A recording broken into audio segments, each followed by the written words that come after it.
Greetings, ladies and gentlemen, Westernites, and general podcast lovers. You're listening to one of the many selective reviews from the Western Reviews podcast, hosted by me, the Western Wonder. On this episode, I'll be resuming my thoughts on the ongoing mystery series, Only Murders in the Building, streaming now on Hulu. This review will be covering the latest 3 episodes, numbers 4 to 6 of the show, and how the story has progressed from the first 3 episodes. If you are a listener who is new to the show, I suggest you A. Watch the show now on Hulu, and or B. Listen to my previous review of those aforementioned 3 episodes where you get to know the characters and the general plot better, so there isn't any confusion in listening to this episode. Also, less spoiler-free this time onwards. Without further ado, let's get into these episodes, starting with Episode 4, The Sting. In an early segment, Oliver picks up another suspect in Tim Kono's case. Who might that be, you ask? Well, it's none other than musical superstar Sting from U2. No, wait. The Police. There's just another bit of Mabel's sarcastic humor. Oliver came to this conclusion when, in a previous episode, a cryptic note was left on his door and his dog poisoned, but still conscious to tell the story about survival. Moments after a tense encounter with the musician who claims to not like dogs, quote unquote, despite having several mutts of his own. Also, a recent discovery regarding Sting having financial troubles is tied to a situation regarding Tim Kono making an associate, a powerful business client, lose a lot of money. The odds are insane here. Or is it? Well, the odds are right, but we can't rule Sting out. Just a trigger warning.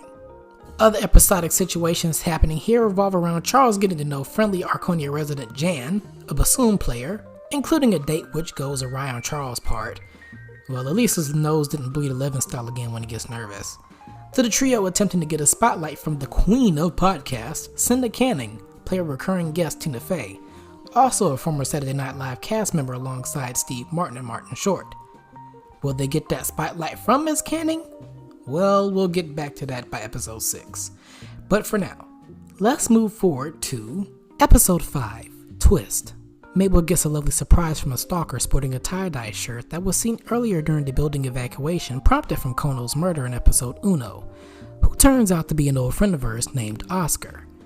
The erratic young man recently got out of jail and has plans to hang out with Mabel for the rest of the day. Saving my thoughts for him later, but back to those two.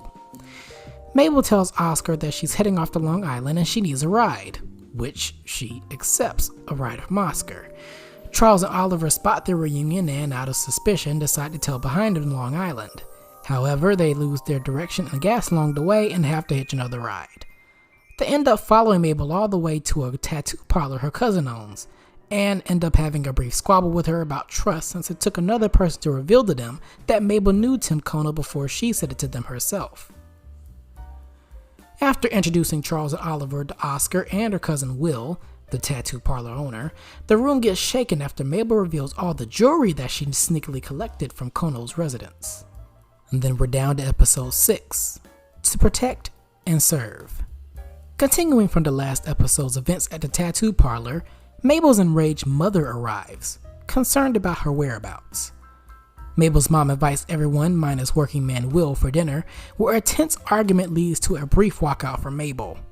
The mom respectfully wishes for Charles and Oliver to resume their podcast without Mabel in tow, and the two go over to thank Mabel for bringing them together for something so interesting, and they say goodbye on a somber note. Could this be the end of the trio's pod? Meanwhile, a detective, last name Williams, previously seen warding away the trio from sneaking in Tim Kono's residence in episode 1, overhears the Only Murders podcast at home, and after a quick comb-over with a girlfriend, decides to reevaluate Tim Kono's case. After leaving Mabel behind, Charles and Oliver are in shambles on what to do with their podcast, and these worries are ignited further when Cinda Canning plugs their podcast on The Tonight Show, with the real Jimmy Fallon chewing up the scenery, might I add. That is fantastic! Now I'm definitely depressed. At least I have a definitive answer.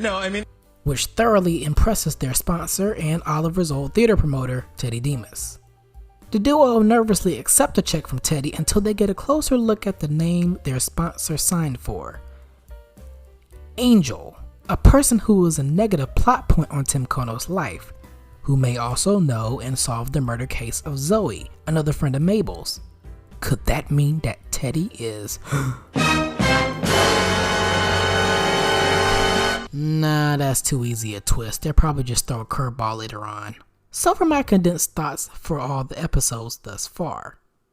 Episode 4 is another funny team-up episode with a great performance from Sting, who will probably nab a guest Emmy nomination next year for the improvised song he sings about Tim Kono's murder, if Nathan Lane agrees to it. Also, it was a comforting turn to see Steve Martin's Charles get more backstory of feeling vulnerable and feeling lonely, as well as his visions of classic cartoon characters in his head, which definitely was odd at first, but perhaps certain viewers out there could relate to feeling lonely or forgotten that way, or in other ways. Episode 5. Big question marks on the arrival of Oscar. His mannerisms and explanation of his placing hearing the shot that killed Tim Kono is off-putting to say the least. It feels way too easy to rule him as a top suspect now, but I don't know. Who knows?